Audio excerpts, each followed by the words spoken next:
Hi everyone, my name's Jup Brown and I'm from New Zealand, down in a little place called Wanaka, and Alicia asked me to do a little bit of a talk about my adventures I've been up to. So I'm 43, and back when I was 37, after travelling around the world, sort of working, playing, travelling, having a good time, getting loose. While I was there, while I was doing that travelling, I met some people and they would tell me about their country and then they would ask me about mine.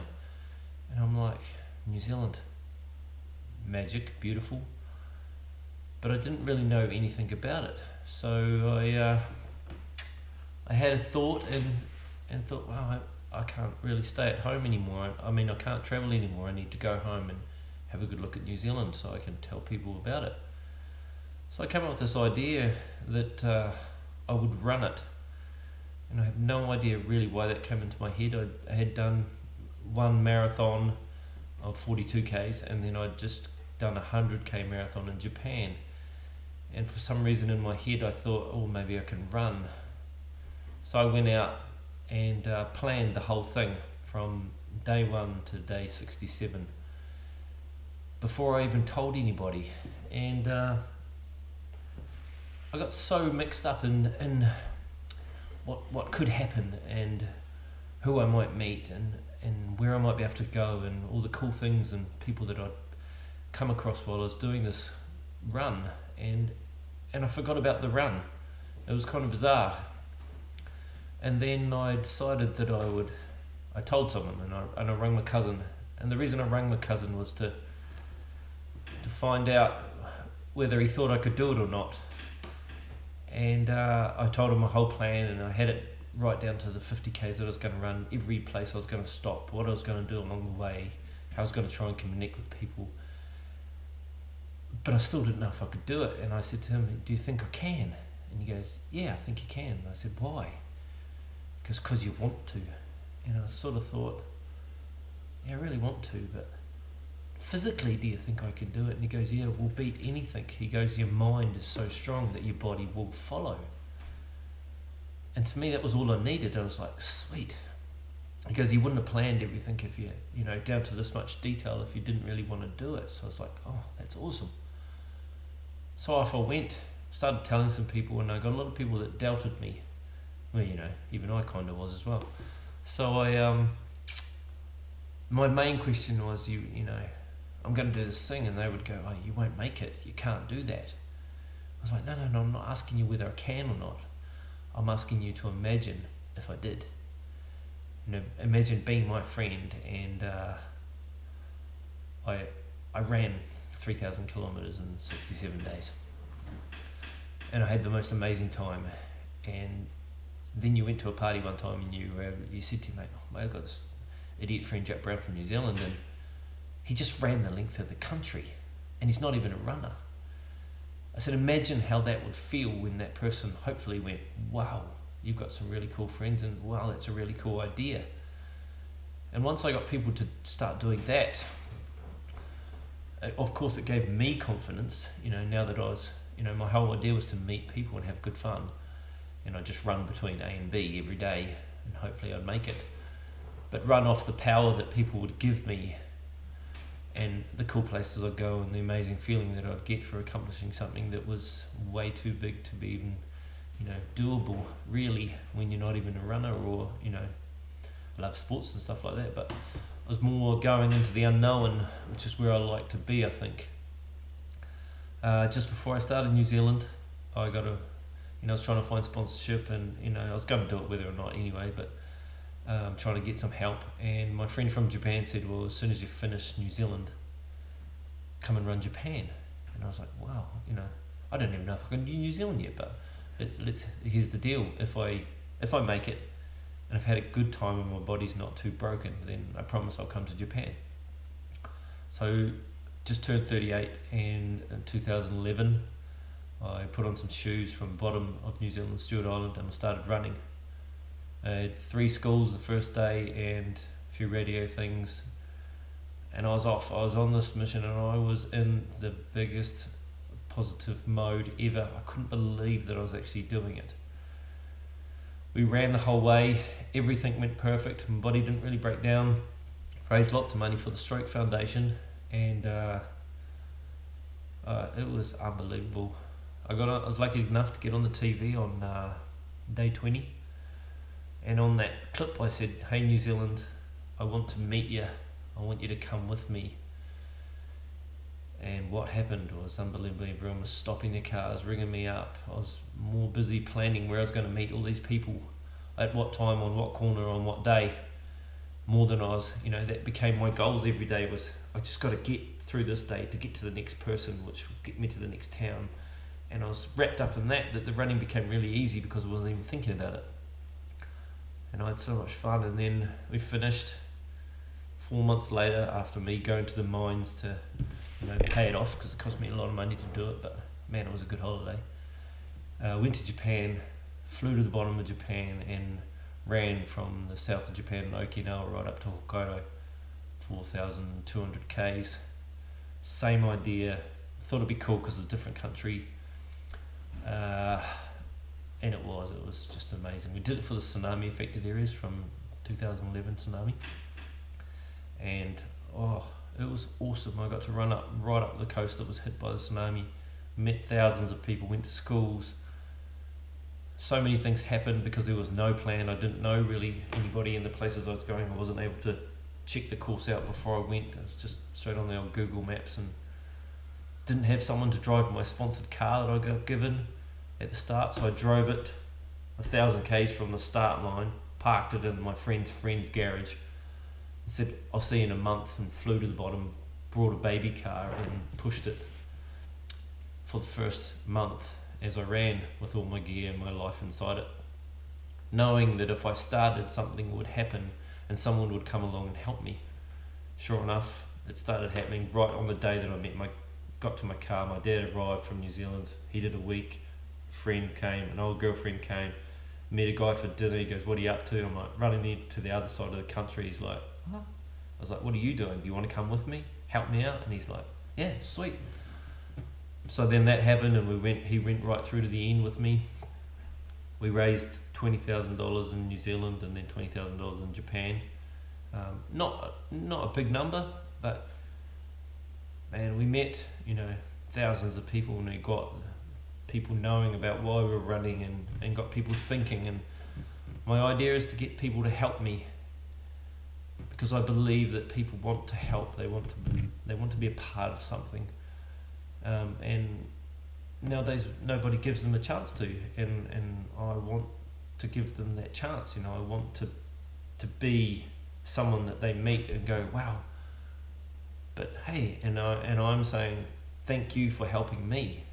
Thanks for being a part of making this funny little idea that I have really, really amazing and full of magic, because you can't do something awesome and raise even $1 without one person. So if you get one person, then they might tell someone who might tell someone who then wants to come and be a part of it. Then it gets bigger and bigger, and slowly, and remember, I'm in the middle of this awesomeness that's happening, and so I get an amazing trip. We create something unbelievable together, and hopefully it shows people that everyone's good. Everyone wants to help, and if you ask for it, then more likely than none, everyone will just about come with you, or they'll try and help somehow if they can. I spent the next couple of years searching for that feeling. As soon as I finished, I went into I got really lonely.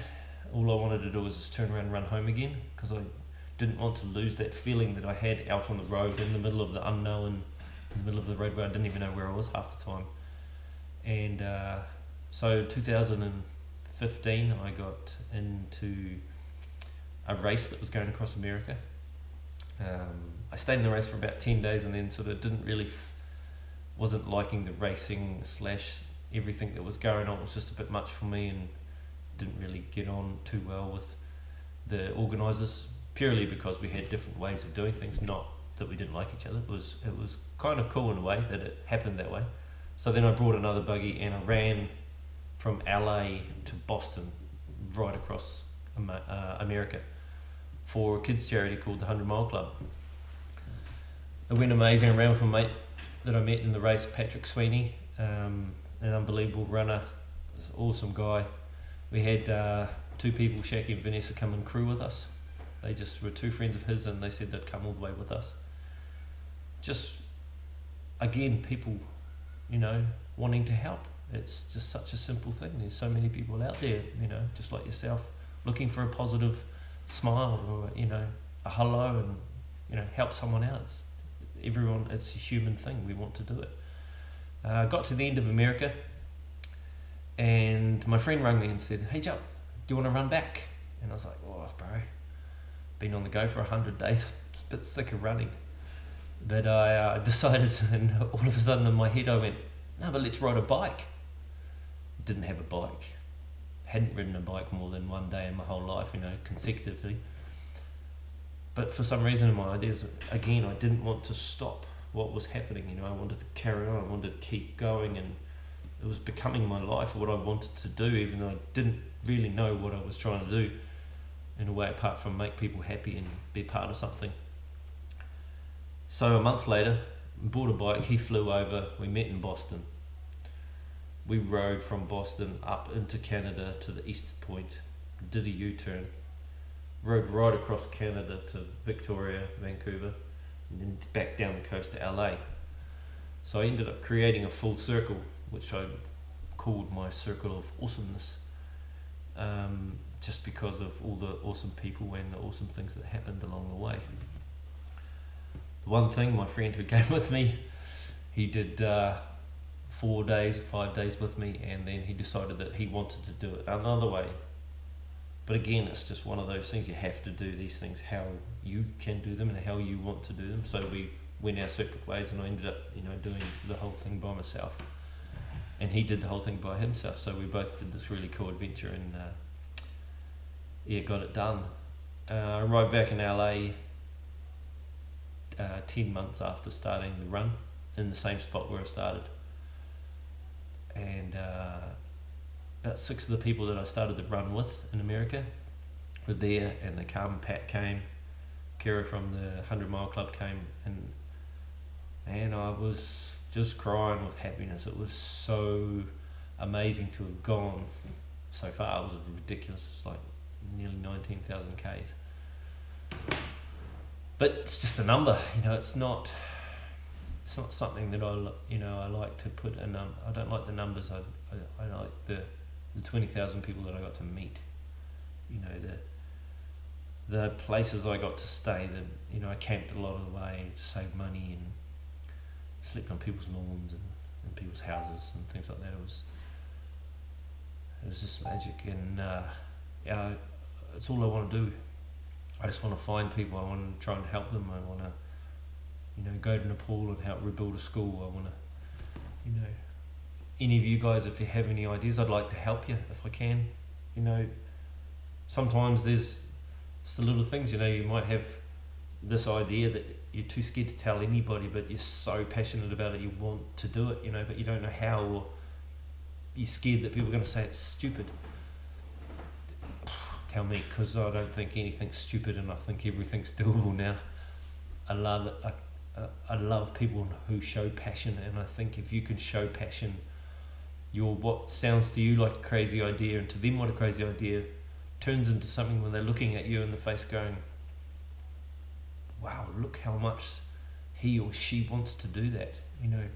They're forgetting what it is that they're doing, and they just want to do it. They're so mixed up in the feeling of actually doing it that, say you're running, like I did, running 3,000, 5,000 Ks becomes obsolete. It's just what you do. It's not why you're doing it. So if you can find that why and put that into words somehow, because a lot of the time when you find it, you can't, because it's just so awesome, and you just like, there's no words for it. If you can show that and watch people's faces, they'll become engulfed in what you're doing. They'll be going, wow, I want to be a part of it, and they don't even know how they can, but they get wrapped up in it. And if you can show that and get that, you can do anything. I just want people to find that. I don't care if it's reading a book or planting a garden or you know, running or riding or, you know, whatever it is, you know, starting a business. Find the why, find what it is that makes you so excited about it, and then tell everyone, and just keep telling them, keep putting it out there in the universe. Man, if you think it'll come. If you help people, it'll come back to you. You know, you don't need a lot of money, you don't need a lot of things. I've gone down to almost no gear now. I don't have any money. I work enough to get to the next thing, but I just see this thing that, you know, of fun, the unknown, the passion, the people, the world, and yeah, I just want to keep doing it, and I hope that you guys will get out there and do it. And if you ever need any help or an idea or just someone to go, hey, you can do that, tell me what it is. Maybe I can introduce you to someone, I can help, maybe I can just listen. Listening's very, very powerful when someone has an idea. You know, it's good to listen and be a part of it that way, and just say, hey, I'm here if you need me, because sometimes that can be enough for the person to take the next step. So yeah, won't go on too much, but Jup Brown, Facebook, Instagram, all that stuff. JUP Brown. Yeah, I'd love to hear stories and keep going with this little series that Alicia's got going. It's awesome. I'm sorry I've taken so long to do this video, but yeah, keep going. Find your passion, find your thing, and I wish you good luck, and I'll see you out there on the road. Peace. Cheers.